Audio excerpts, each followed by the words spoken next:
नमस्कार। एक बार फिर स्वागत है आप सभी का। तीसरी यूनिट लेके चल रहे थे अपन, जिसका नाम है राजनीतिक विचारधाराएं। इसमें अपन 2 चैप्टर पढ़ चुके थे, यानी कि 2 विचारधारा अपन पढ़ चुके थे, एक उदारवाद और दूसरा समाजवाद। आज अपन अपना टॉपिक लेते हैं, यानी कि तीसरी विचारधारा लेते हैं, जिसका नाम है मार्क्सवाद। मार्क्सवाद एक ऐसी विचारधारा है जिसको वैज्ञानिक समाजवाद भी कहा जाता है और इसको क्रांतिकारी समाजवाद भी कहा जाता है। किसको? मार्क्सवाद को। वैज्ञानिक समाजवाद और क्रांतिकारी समाजवाद, ये इनके और दूसरे नाम हैं। अब अपन मार्क्सवाद को समझें, इससे पहले अपन को इस शब्द पर ध्यान देना होगा, मार्क्स पर। मार्क्स, कार्ल मार्क्स एक बड़े राजनीतिक विचारक में है। कार्ल मार्क्स, सबसे पहले अपन इनका जीवन परिचय पढ़ते हैं। कार्ल मार्क्स का जन्म 8 मई 1818 को जर्मनी के ट्रीवीज नगर में हुआ था। जर्मनी एक देश है, अपन सभी जानते हैं। जर्मनी के ट्रीवीज नगर में 8 मई 1818 को मार्क्स का जन्म होता है। मार्क्स का जन्म होता है एक यहूदी परिवार में। इनके पिताजी थे हेनरिक मार्क्स, इनकी माताजी थी हेनरिटा मार्क्स, और इन लोगों ने 1824 में ईसाई धर्म की एक शाखा है प्रोटेस्टेंट, उसको अपना लिया। यानी कि उन्होंने 1824 में ईसाई धर्म अपना लिया। इनके माता पिता ने, मार्क्स के माता पिता ने। जन्म हुआ जर्मनी के ट्रीविस नगर में, यहूदी परिवार में इनका जन्म हुआ था, लेकिन इनके जन्म के बाद में इनके माता पिता ने ईसाई धर्म को अपना लिया। शुरुआत से ही अध्ययन में इनकी अच्छी रुचि थी। हालांकि इनके परिवार में क्रांति जैसी कोई मतलब की धारणा या विचार नहीं थे। परिवार से उन्होंने क्रांति वाली बातें नहीं सीखी। अध्ययन में काफी अच्छी इनकी रुचि थी, अध्ययन में शुरुआत से ही बहुत अच्छे थे। तो 1835 में बोन विश्वविद्यालय से इन्होंने उपाधि प्राप्त की और 1836 में बर्लिन विश्वविद्यालय में इन्होंने अध्ययन किया, वहां से उपाधि प्राप्त की।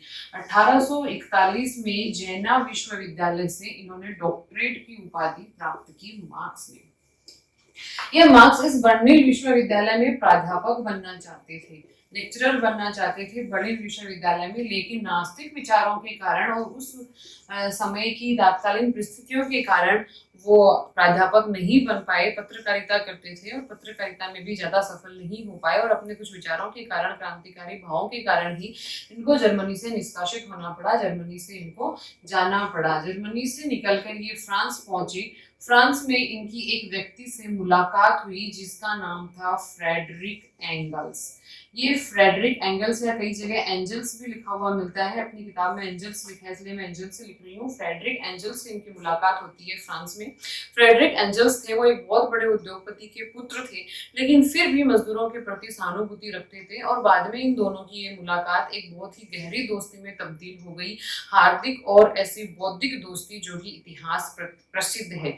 इन दोनों की मित्रता इतिहास में प्रसिद्ध है, मार्क्स की और एंगल्स की। इन दोनों ने मिलकर, दर्शन है, इतिहास है, इनके बारे में अध्ययन किया, कई समस्याओं के समाधान खोजे, और इन दोनों ने मतलब कि अंत समय तक काफी मिलकर आपस में मिलकर किताबें भी लिखी, और इनकी मित्रता हमेशा बनी रही। बाद में इनको फ्रांस से भी निष्कासित कर दिया गया, वहां से इंग्लैंड चले गए, और 1883 में इनकी मृत्यु हो गई, इनका निधन हो गया मार्क्स का। तो ये था कार्ल मार्क्स का जीवन परिचय, जिनको वैज्ञानिक समाजवाद का या मार्क्सवाद का जनक माना जाता है, प्रतिपादक माना जाता है। इस मार्क्सवाद का जनक या प्रतिपादक कार्ल मार्क्स है। वैज्ञानिक समाजवाद के प्रतिपादक या जो जन्मदाता है वो है कार्ल मार्क्स। लेकिन यहाँ पर एक गलती करते हैं, मार्क्सवाद को केवल मार्क्स के विचारों का और पुलिंदा मानना ही सही नहीं होगा, क्योंकि केवल मार्क्स के विचार है वो मार्क्सवाद नहीं है, अपितु कार्ल मार्क्स और फ्रेडरिक एंगल्स, इन दोनों ने मिलकर, फ्रेडरिक एंगल्स इन दोनों ने मिलकर, बात करें अपन दर्शन की, इतिहास की, समाज शास्त्र, अर्थशास्त्र, इन सभी का गहन भरपूर अध्ययन किया। विज्ञान भी आएगा इसमें, अर्थशास्त्र, विज्ञान, इन सभी का अध्ययन किया, इनकी समस्याओं का अध्ययन किया, इनकी समस्याओं की खोज की, और उसके बाद में इन समस्याओं के उचित समाधान प्रस्तुत किए, उचित समाधानों की तलाश की इन दोनों ने मिलकर, कार्ल मार्क्स और एंजल्स ने। तो इन दोनों के द्वारा किया गया ये अध्ययन, ये खोज, और इसके अध्ययन के बाद में इनकी समस्याओं को खोजना और विश्व को एक नए रूप में उन्होंने एक दर्शन दिया, विश्व को एक नए रूप में एक मतलब अपन कहें कि विचारधारा लेकर आए। ये विचारधारा कहलाती है मार्क्सवाद, जो कि विषय वही थे और अपन कहें कि विषय वस्तु वही थी, टॉपिक वही थे, समस्याएं वही थी, लेकिन उन समस्याओं पर एक नए तरीके से अध्ययन करना, नए तरीके से उनका समाधान खोजना, एक नया दृष्टिकोण पैदा करना, ये लेकर आए थे मार्क्स और एंजल्स। तो इन मार्क्स और एंजल्स की जो अपन कहें कि इन समस्याओं पर विचार करना है, इनका अध्ययन प्रस्तुत करना है, समाधान प्रस्तुत करना है, एक नया दृष्टिकोण विश्व को देना है, तो वो सारे के सारे पहलू, वो सारे के सारे बिंदु, वो इनके विचार, वो कहलाते हैं मार्क्सवाद। और मार्क्सवाद के अंदर जो राजनीतिक मतलब की पहलू है, मार्क्सवाद का जो राजनीतिक पहलू है उस पर चिंतन किया है मार्क्स ने, लेकिन जो दार्शनिक और वैज्ञानिक पहलू है उसके चिंतन का श्रेय जाता है एंजल्स को। दार्शनिक और वैज्ञानिक पहलू के जो पहलू है उसका जो चिंतन है उसका श्रेय जाता है एंजल्स को, और राजनीतिक जो पहलू है उसके दर्शन का श्रेय जाता है कार्ल मार्क्स को। तो ये है मार्क्सवाद, जो कि मार्क्स और एंजल्स के जो अपने विचार हैं उनको अपन मार्क्सवाद कहते हैं। सम्मिलित रूप से एक नया जो दृष्टिकोण विश्व को दिया है उसको कहा जाता है मार्क्सवाद। और भी मार्क्सवादी विचारक हैं, माओ है, ग्रामसी है, लग्जमबर्ग है, ये अन्य मार्क्सवादी विचारक हैं। अब देखिए अगला क्वेश्चन आता है जो कि कई बार पूछा भी जाता है, बड़े कंपटीशन एग्जाम में भी पूछा जाता है कि वैज्ञानिक समाजवाद क्यों कहा जाता है मार्क्स को, मार्क्सवाद को, और कार्ल मार्क्स को पहला वैज्ञानिक समाजवादी क्यों कहा जाता है। पहला वैज्ञानिक समाजवादी कार्ल मार्क्स को कहा जाता है, और मार्क्सवाद को जैसे कि मैंने यहाँ लिखा था कि वैज्ञानिक समाजवाद क्यों कहा जाता है। तो वैज्ञानिक समाजवाद इसलिए कहा जाता है क्योंकि देखिए 19वीं शताब्दी के अंदर बहुत से ऐसे अन्य भी विचारक हुए। तो उदारवाद के कारण अपन ने पढ़ा था उदारवाद में कि उदारवाद के कारण और जो अपन कहें कि आर्थिक विषमता उत्पन्न हो गई थी, शोषक वर्ग बन गया था, शोषित वर्ग बन गया था, पूरी तरह से आर्थिक क्षेत्र में जो मुक्ति थी उसका बहुत ही गलत परिणाम अपन को देखने को मिला था आर्थिक विषमता के कारण। तो उस समय बहुत सारे ऐसे समाजवादी विचारक हुए थे, जैसे कि सेंट साइमन है, जैसे कि फूरियर है, सेंट साइमन, जैसे कि फूरियर, ब्लांक, डॉक्टर हॉल, ऐसे आदि लिख देते हैं आगे। ऐसे बहुत सारे विचारक थे जो कि उस समय और पूंजी की विषमता, आर्थिक विषमता की बात कर रहे थे, जो कि उस वक्त जो मतलब कि आर्थिक क्षेत्र में पूर्णतः मुक्ति है, आर्थिक मुक्ति की और मतलब कि घोर विरोध कर रहे थे। ये ऐसे विचारक थे जो कि समाजवादी विचारधारा दे रहे थे, जो फैली हुई मतलब कि आर्थिक विषमता थी, शोषक और शोषित वर्ग था, और जो मजदूरों की गंभीर स्थिति थी, विकट स्थिति थी, भूखमरी की स्थिति थी, उन सब पर इन्होंने और अपनी असहमति जताई थी, अपना रोष प्रकट किया था, एक समाजवादी विचारधारा दी थी। लेकिन इन लोगों ने इसके कारण और इसके समाधान प्रस्तुत नहीं किए थे। ये लोग इस आर्थिक विषमता का कोई परफेक्ट कारण नहीं दे पाए थे। आर्थिक क्षेत्र में मुक्ति के कारण जो समस्याएं पैदा हो गई थी उनका ये विरोध तो कर रहे थे, उन समस्याओं की ये बात तो कर रहे थे, लेकिन उन समस्याओं का एक तरह से अपन कहें कि स्पष्ट कारण और स्पष्ट समाधान नहीं बता पा रहे थे। ऐसे में मार्क्सवाद एक ऐसी विचारधारा आई जिसने कि आर्थिक क्षेत्र में फैली इस विषमता को, शोषण और शोषक और शोषित वर्ग जो वर्ग भेद उत्पन्न हो गया था, वर्ग बन गए थे आपस में, दो वर्ग जिनके बीच में इतनी अधिक दूरी आ गई थी, आर्थिक विषमता पैदा हो गई थी, आर्थिक क्षेत्र में जो मुक्ति थी उसके बहुत सारे नकारात्मक परिणाम समाज को, राज्य को भुगतने पड़ रहे थे। उन सब का स्पष्ट कारण मार्क्स ने प्रस्तुत किया, उसका स्पष्ट समाधान मार्क्सवाद ने प्रस्तुत किया। मतलब कि सभी विषयों का, जैसे मैंने आपको बताया था, इतिहास है, दर्शन शास्त्र है, समाज शास्त्र है, अर्थशास्त्र है, विज्ञान है, इन सब विषयों का अध्ययन करके और समाज में फैली इन विषमताओं का इन्होंने एक स्पष्ट कारण बताया और बाद में उसके समाधान के इन्होंने तरीके प्रस्तुत किए, जो कि इन्होंने कहा कि क्रांति के द्वारा, यानी कि क्रांति के द्वारा समाजवाद की स्थापना की इन्होंने बात कही। इसीलिए मार्क्सवाद को वैज्ञानिक समाजवाद, क्योंकि वैज्ञानिक तरीके से इन्होंने अपना चिंतन प्रस्तुत किया, और क्रांति क्रांतिकारी समाजवाद कहा जाता है क्योंकि इन्होंने समाजवाद की स्थापना के लिए क्रांति का मार्ग बताया। मार्क्सवाद ने ये कहा कि जो शोषित वर्ग है, पूर्व वर्ग है, जो शोषण कर रहा है, शोषणकारी वर्ग है, उस शोषणकारी वर्ग को समाप्त करके शोषित वर्ग के द्वारा उनके खिलाफ क्रांति करके एक समाजवाद की स्थापना करनी चाहिए और तभी समाजवाद की स्थापना हो सकती है। इसलिए मार्क्सवाद को क्रांतिकारी समाजवाद कहा जाता है और फैली हुई समस्याओं को, खासकर आर्थिक समस्याओं का स्पष्ट कारण और समाधान देने के लिए इसको वैज्ञानिक समाजवाद कहा जाता है।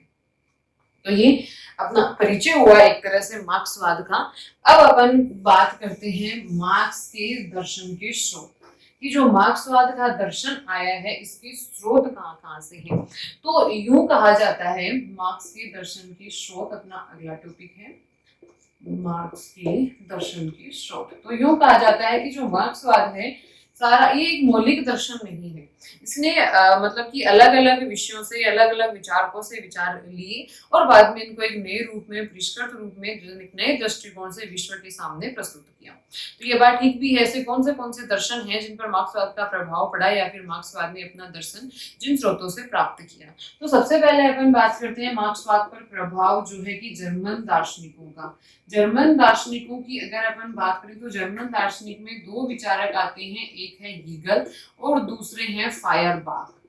हीगल से मार्क्स ने द्वंद्वात्मक पद्धति को अपनाया। द्वंद्वात्मक पद्धति जो कि हीगल ने दी थी, द्वंद्वात्मक भौतिकवाद मार्क्स का एक दर्शन है जिसके कारण मार्क्स को वैज्ञानिक समाजवादी कहा जाता है। उस मार्क्स की जो द्वंद्वात्मक पद्धति है वो उन्होंने जर्मन दार्शनिक हीगल से ली और उसी के साथ उन्होंने जोड़ा फायरबाख के भौतिकतावाद को, भौतिकवाद को। यानी कि जो मार्क्स का द्वंद्वात्मक भौतिकवाद है वो हीगल और फायरबाख की प्रेरणा से मिला है। हीगल का उन्होंने द्वंद्वात्मक लिया और फायरबाख का उन्होंने भौतिकवाद लिया। मार्क्स का ये कथन है कि जो हीगल का द्वंद्वात्मक था वो सिर के बल उल्टा खड़ा था, मैंने उसको सीधा कर दिया। ये मार्क्स का कथन है हीगल की द्वंद्वात्मक पद्धति के बारे में। फिर उसके बाद में अगला जो मतलब कि अपन प्रभाव बात करते हैं वो है ब्रिटिश अर्थशास्त्रियों का प्रभाव। ब्रिटिश अर्थशास्त्री में बात आती है रिकार्डो की। रिकार्डो का उन्होंने श्रम सिद्धांत लिया और अपना अतिरिक्त मूल्य का श्रम सिद्धांत दिया। मार्क्स का सिद्धांत है अतिरिक्त मूल्य का, जो अपन आगे की वीडियो में पढ़ेंगे। मार्क्स के सारे सिद्धांत जैसे कि द्वंद्वात्मक भौतिकवाद है, ऐतिहासिक भौतिकवाद की व्याख्या है, अतिरिक्त मूल्य का सिद्धांत है, ये सारे के सारे मार्क्सवाद के सिद्धांत हैं। तो अतिरिक्त मूल्य का जो सिद्धांत मार्क्स ने दिया वो ब्रिटिश अर्थशास्त्री रिकार्डो थे, उनका एक सिद्धांत था श्रम सिद्धांत जो इन्होंने लिया और उससे उन्होंने अतिरिक्त मूल्य का सिद्धांत दिया। फिर उसके बाद में अगली बात आती है अपनी फ्रेंच दार्शनिकों से। फ्रेंच दार्शनिकों से इन्होंने क्या लिया, फ्रेंच दार्शनिक उस वक्त समानता की बात कर रहे थे। फ्रांस की क्रांति उस वक्त हुई थी तो समानता की बात हो रही थी, स्वतंत्रता की बात हो रही थी, शोषण के विरुद्ध क्रांति की बात हो रही थी। तो शोषण के विरुद्ध क्रांति और मतलब कि यहाँ कहें कि अपन शोषण के विरुद्ध क्रांति, ये वाला विचार फ्रांस की क्रांति से या फ्रेंच दार्शनिकों से अपन बात करें। शोषण के विरुद्ध क्रांति, जो वर्ग व्यवस्था है उसका विरोध, और जो शोषित वर्ग है शोषण, और दूसरा जो शोषक वर्ग है उसकी समाप्ति, शोषक वर्ग को और समाप्त करके समाजवाद की स्थापना। ये सारे के सारे विचारों पर जो प्रभाव देखने को मिलता है मार्क्स के विचारों पर, वो फ्रेंच दार्शनिकों का प्रभाव है। शोषण के विरुद्ध क्रांति चाहे कह लो, आर्थिक समानता की बात चाहे कह लो, या फिर जो शोषक वर्ग है उसको समाप्त करके और उसके स्थान पर और जो शोषित वर्ग है उसका सर्वहारा वर्ग है उसकी तानाशाही स्थापित करके समाजवाद की स्थापना। ये आते हैं फ्रेंच दार्शनिकों से। अगला जो प्रभाव पड़ा वो तत्कालीन सामाजिक और आर्थिक परिस्थितियों का पड़ा कि उस वक्त कुछ सामाजिक और आर्थिक परिस्थितियां ही ऐसी थी कि मतलब कि मार्क्सवाद का चिंतन इस रूप में हमारे सामने आया। तो कैसे सामाजिक आर्थिक परिस्थितियां थी उस वक्त? उदारवाद के कारण समाज में दो वर्ग बन गए थे, एक पूंजीपति वर्ग और एक मजदूर वर्ग या श्रमिक वर्ग।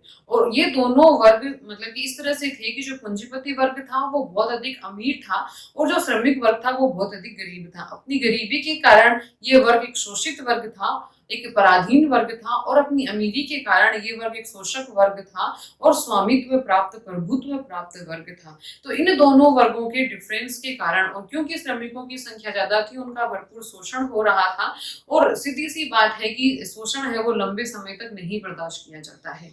तो कहीं ना कहीं अंदर जो घुटन श्रमिक वर्ग में हो रही थी उसका फायदा मार्क्स को मिला और क्रांति की तरफ मार्क्स ने उनको अग्रसर किया।